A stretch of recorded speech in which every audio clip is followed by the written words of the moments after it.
नमस्कार। इलेक्ट्रॉनिक्स और IT minister श्रीमान अश्विनी वैष्णव जी, देश की विभिन्न रिसर्च संस्थाओं के निर्देशक,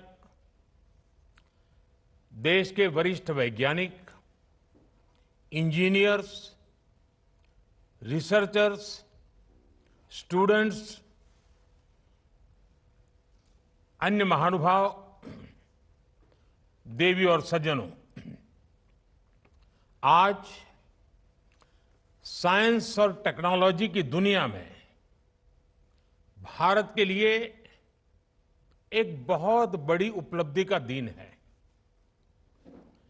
21वीं सदी का भारत कैसे साइंस और टेक्नोलॉजी और रिसर्च को प्राथमिकता देते हुए आगे बढ़ रहा है, आज का दिन इसका भी प्रतिबिंब है।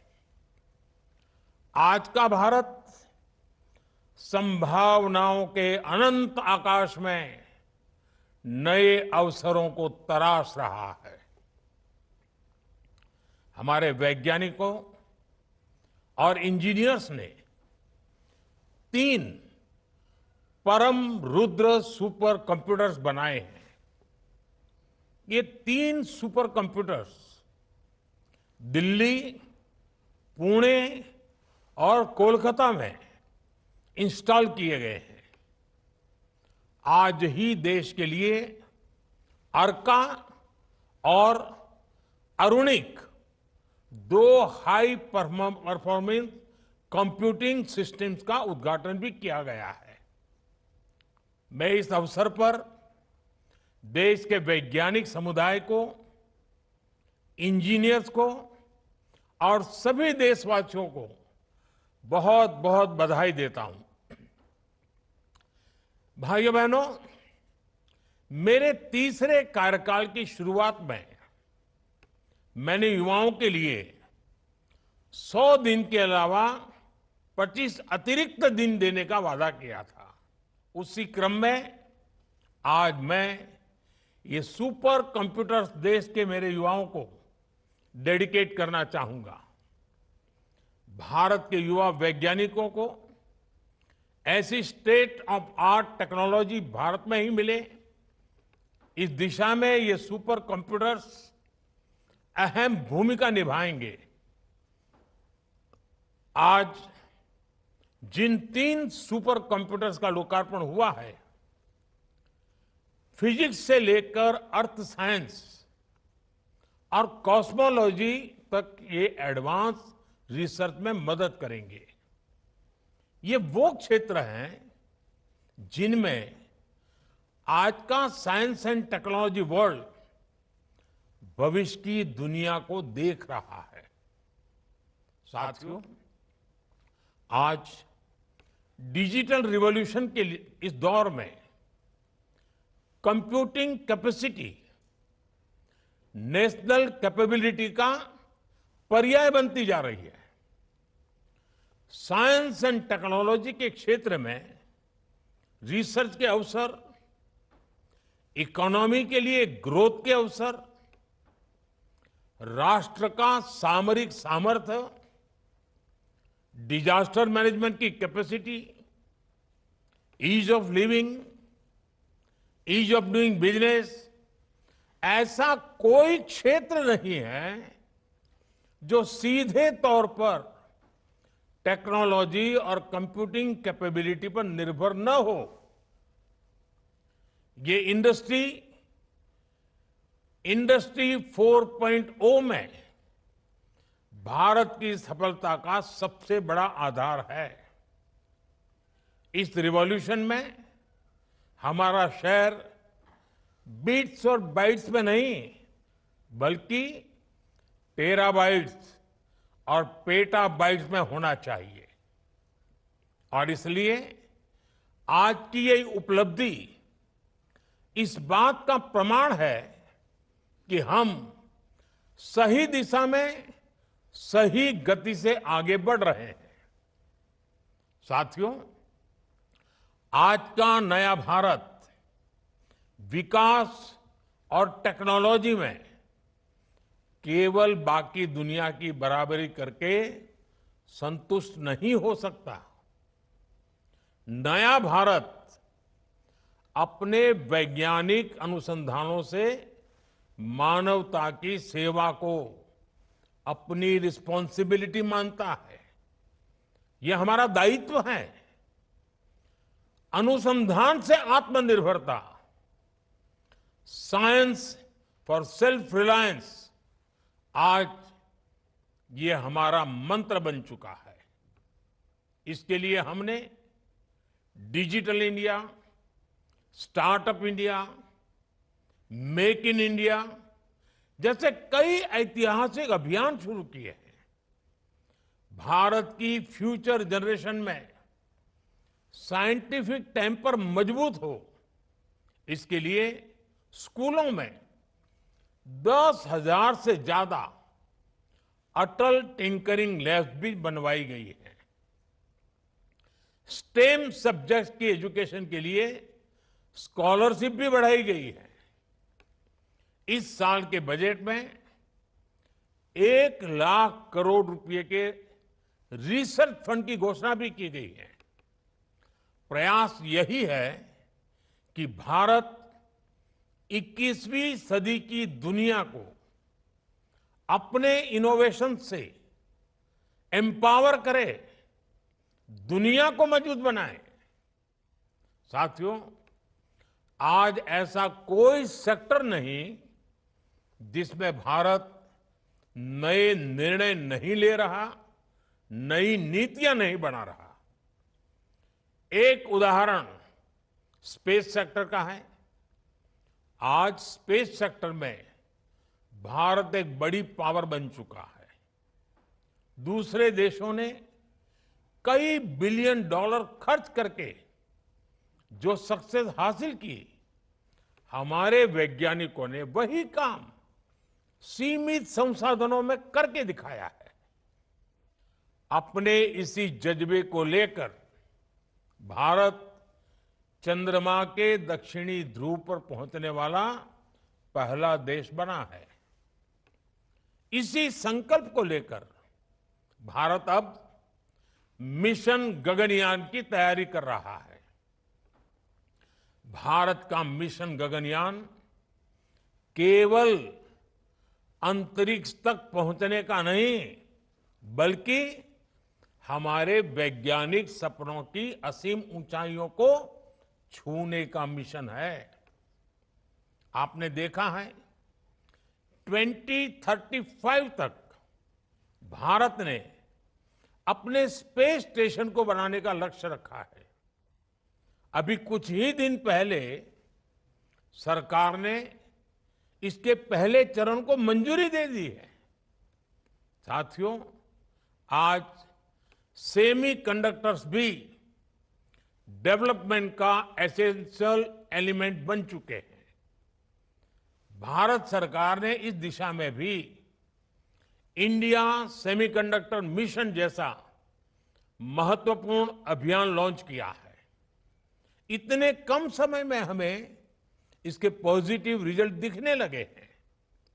भारत अपना खुद का सेमीकंडक्टर इकोसिस्टम तैयार कर रहा है, जो ग्लोबल सप्लाई चेन का अहम हिस्सा होगा। आज 3 परम रुद्र सुपर कंप्यूटर्स के जरिए भारत के इस बहुआयामी वैज्ञानिक विकास को और मजबूती मिलेगी। साथियों, कोई भी देश बड़ी उपलब्धियां तब हासिल करता है जब उसका विजन बड़ा होता है। भारत का सुपर कंप्यूटर से लेकर क्वांटम कंप्यूटिंग तक का सफर इसी बड़े विजन का परिणाम है।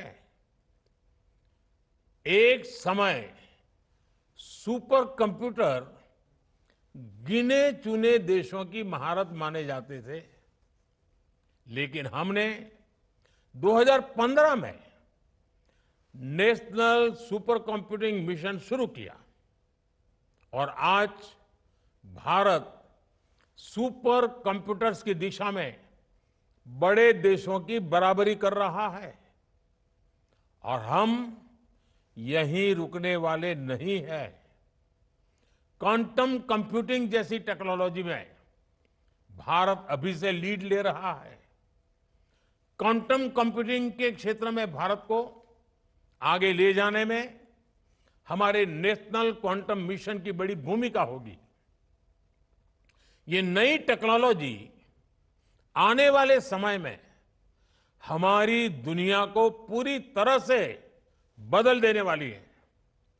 इससे IT sector, manufacturing industry, MSME और स्टार्टअप सेक्टर में अभूतपूर्व बदलाव आएंगे, नए अवसर बनेंगे और इसमें भारत पूरी दुनिया को एक नई दिशा देने की सोच के साथ आगे बढ़ रहा है। क्यों? साथ विज्ञान की सार्थकता केवल आविष्कार और विकास में नहीं, बल्कि सबसे अंतिम व्यक्ति की आशा आकांक्षाओं को, उसकी एस्पिरेशंस को पूरा करने में है। आज अगर हम हाईटेक हो रहे हैं तो ये भी सुनिश्चित कर रहे हैं हमारी हाईटेक टेक्नोलॉजी गरीबों की ताकत बने। भारत की डिजिटल इकोनॉमी, हमारा यूपीआई इसका एक बड़ा उदाहरण है। हाल ही में हमने मिशन मौसम भी लॉन्च किया, जिसमें वेदर रेडी और क्लाइमेट स्मार्ट भारत बनाने का हमारा सपना पूरा होगा। आज भी सुपर कंप्यूटर्स और हाई परफॉर्मेंस कंप्यूटिंग सिस्टम जैसी जो उपलब्धियां देश ने हासिल की है, इनके परिणाम देश के गांव गरीब की सेवा का माध्यम बनेंगे। एचपीसी सिस्टम के आने के बाद मौसम से जुड़ी भविष्यवाणी करने में देश की वैज्ञानिक क्षमता, हमारी ताकत बहुत बढ़ जाएगी। अब हम हाइपर लोकल यानी बिल्कुल स्थानीय स्तर पर मौसम से जुड़ी ज्यादा सटीक जानकारी दे पाएंगे। यानी एक गांव उस गांव के इलाके तक की बता पाएंगे। सुपर कंप्यूटर जब एक दूर दराज के गांव में मौसम और मिट्टी का विश्लेषण करता है तो ये केवल विज्ञान की उपलब्धि भर नहीं है, बल्कि यह हजारों लाखों जिंदगियों के जीवन में बहुत बड़ा बदलाव है। सुपर कंप्यूटर तय करेगा कि मेरे छोटे से छोटे इलाके के किसान के पास दुनिया की बेस्ट नॉलेज उपलब्ध होगी। इसका बहुत बड़ा लाभ अब छोटे से छोटे गांव में खेती कर रहे किसानों को होगा, क्योंकि इससे अब किसान अपनी फसल के लिए सही निर्णय ले पाएगा। इसका लाभ समुद्र में मछली पकड़ने जाने वाले मछुआरों को होगा। हम किसानों को होने वाले नुकसान को कम करने के लिए नए तौर तरीके निकाल पाएंगे। इससे इंश्योरेंस बीमा, जो फसल बीमा होता है, इंश्योरेंस योजनाओं की सुविधा पाने में भी मदद मिलेगी। हम इसकी मदद से आर्टिफिशियल इंटेलिजेंस, एआई और मशीन लर्निंग से जुड़े मॉडल्स बना पाएंगे, जिसका फायदा तमाम स्टेक होल्डर्स को होगा। देश के भीतर सुपर कंप्यूटर्स बनाने की हमारी काबिलियत, ये उपलब्धि देश के सामान्य मानवी के लिए एक गर्व की बात तो है ही। इससे आने वाले समय में देशवासियों के सामान्य वर्ग के जीवन में बड़े बदलाव के रास्ते भी निकलेंगे। आर्टिफिशियल इंटेलिजेंस, एआई और मशीन लर्निंग के इस दौर में सुपर कंप्यूटर्स बहुत बड़ी भूमिका निभाएंगे। जैसे आज भारत ने अपनी स्वदेशी तकनीक से 5G नेटवर्क बनाया है, जैसे आज बड़ी बड़ी कंपनियों के मोबाइल फोन्स भारत में बन रहे हैं, इससे देश की डिजिटल क्रांति को नए पंख लगे हैं। इससे हम टेक्नोलॉजी और उसके फायदों को हर देशवासी तक पहुंचा पाए हैं। इसी तरह भविष्य की तकनीक विकसित करने में हमारा सामर्थ्य, मेक इन इंडिया की हमारी सफलता, ये देश के सामान्य मानवी को आने वाले कल के लिए तैयार करेगी। सुपर कंप्यूटर से हर क्षेत्र में नए शोध होंगे, इनसे नई संभावनाओं का जन्म होगा। इसका लाभ देश के आम लोगों को मिलेगा। वो बाकी दुनिया से पीछे नहीं होंगे, बल्कि कदम से कदम मिलाकर चलेंगे। और मेरे नौजवानों के लिए तो, मेरे देश की युवा शक्ति के लिए, और भारत जब दुनिया का युवा देश है तब आने वाला युग जब विज्ञान और टेक्नोलॉजी से ही चलने वाला है, तो ये नए अवसरों को जन्म देने वाली घटना भी है। मैं देश के नौजवानों को इन सब के लिए विशेष बधाई देता हूं। इन उपलब्धि के लिए मैं देशवासियों को भी बहुत बहुत बधाई देता हूं। मैं आशा करता हूं हमारे युवा, हमारे जो रिसर्चर्स इन एडवांस फैसिलिटीज का लाभ उठाएंगे, साइंस की फील्ड में नए डोमेन्स को खोलेंगे। एक बार फिर आप सभी को अनेक अनेक शुभकामनाएं। धन्यवाद।